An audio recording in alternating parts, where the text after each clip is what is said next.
वालेकुम, आप सबका वेलकम करती हूँ मैं जन्नती फैज़ के चैनल पर, जहाँ मैं आपको बहुत सारी हॉन्टेड कहानी सुनाती हूँ मेरे अंदाज में।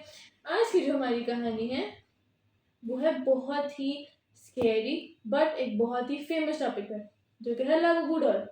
तो चलिए शुरू करते हैं अपनी कहानी को।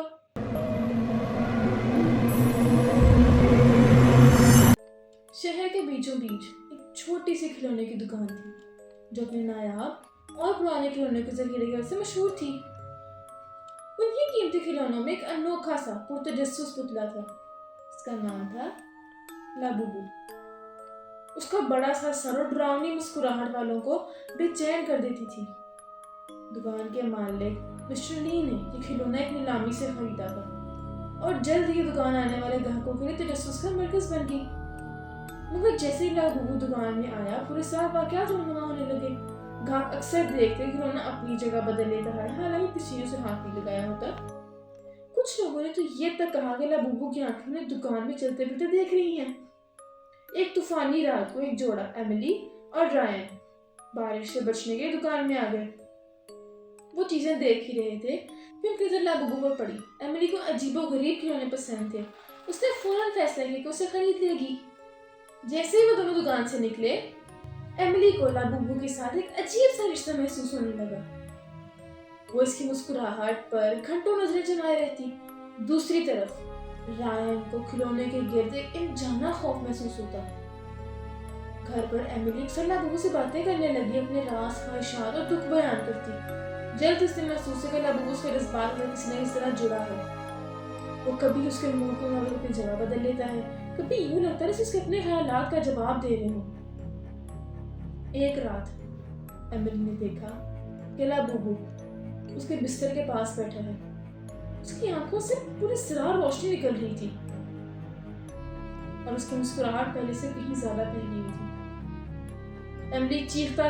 एमिली चीखना चाहती थी, मगर उसकी आवाज दब गई। खौफ उसकी सांसें रुकने लगी, और लाबूबू की आंखें रस्सी उसके डर को पी रही थी। अगली सुबह रायन ने एमिली को बेजान और साकित पाया। डॉक्टर्स ने जांच की, लेकिन कोई जिस्मानी मसला सामने ना आया। रायन को यकीन हो गया ये सब का जिम्मेदार लाबूबू है। उसने इस खिलौने की तारीख खंगालने शुरू की। उसे पता चला ये खुफिया फिरके के रहनुमा ने बनाया था, जिसने इसमें बदरूहें बंद कर दी थी। ये रूहें मालिक की जज्बात से ताकत लेती थी और आहिस्ता से उसके अक्ल होश को खाती थी। रायन ने फैसला किया लाबूबू को खत्म कर देगा, मगर खिलौना जैसे जिंदा था। वो हर बार रायन के क्वेश्चन से बच निकलता। एमिली की हालत बिगड़ती गई और रायन पर मायूसी छा गई। एक रात उसने हिम्मत करके लाबूबू का सामना किया। अंधेरे में खिलौना बैठा था, आंखें फिर से रोशनी छोड़ रही थी। रायन बोला, तुम हमारी जिंदगी में खुशामदीद नहीं हो लाबूबू, एमिली को छोड़ दो। लम्हे पड़ गई। लाबूबू की मुस्कुराहट मध्यम हुई, रोशनी मांद पड़ी। रायन ने समझा कि वो जीत गया है, मगर हकीकत उसके बरक्स थी। लाबूबू का जिस्म बिगड़ने और मुड़ने लगा। उसकी मुस्कुराहट और भी खौफनाक हो गई। अंधेरा कमरे में छा गया, और एमिली की आवाज सरगोशी की सूरत में सुनाई दी। रायन ने उसे ढूंढने की कोशिश की, मगर लाबूबू की हंसी ने कमरे को लरजा दिया। जब रोशनी वापस आई, रायन अकेला था। एमिली गायब हो चुकी थी और लाबूबू भी नजर नहीं आ रहा था। पुलिस ने एमिली को ढूंढा, मगर वो कभी ना मिली।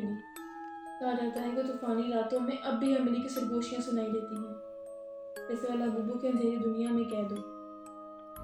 दुकान को हमेशा के लिए बंद कर दिया गया, खिड़कियां दरवाजे ठुकवा दिए गए, मगर शहर वाले अब भी कहते हैं कि बाज रातों को खिड़कियों में से लाबूबू की चमकती आंखें दिखाई देती हैं, जैसे अपने अगले शिकार का इंतजार कर रहा हो। वक्त के साथ साथ लाबूबू की कहानी पहेली बन गई। लोग कहते हैं, अगर तुम्हें कभी एक पुतला दिखाई दे, इसका सर बड़ा हो और मुस्कुराहट खौफनाक, तो मोहताज रहो। हो सकता है वही बदरूहों से बड़ा लाबूबू हो,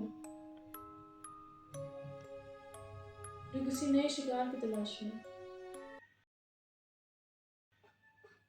आई होप कि आपको कहानी अच्छी लगी होगी, और अगर अच्छी लगी तो वीडियो को लाइक करिएगा, चैनल को सब्सक्राइब करिएगा। मिलती हूँ आपसे अगली वीडियो में, तब तक के लिए मुझे इजाज़त। अल्लाह हाफिज़।